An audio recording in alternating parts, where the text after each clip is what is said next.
আল্লাহ, এইমাত্র ঢাকা বাঙ্গাতের 2 পাশে আগুন লেগে গেছে। খুব ভয়াবহ অবস্থা। ফায়ার সার্ভিসে এখনো খবর নাই। প্রচুর মানুষ দেখতে পারতেছেন। খুব সাংঘাতিক ঘটনা। আশেপাশে মানুষ ভিড়তে পারতেছে না। উফ, আল্লাহু আকবার, খুব সাংঘাতিক ব্যাপার।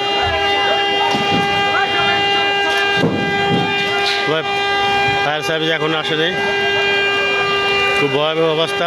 নতুন বাস, কাজ চলতেছে।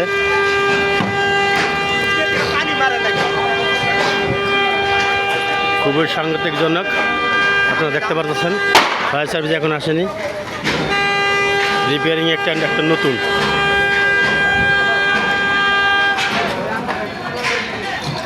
প্রচুর মানুষ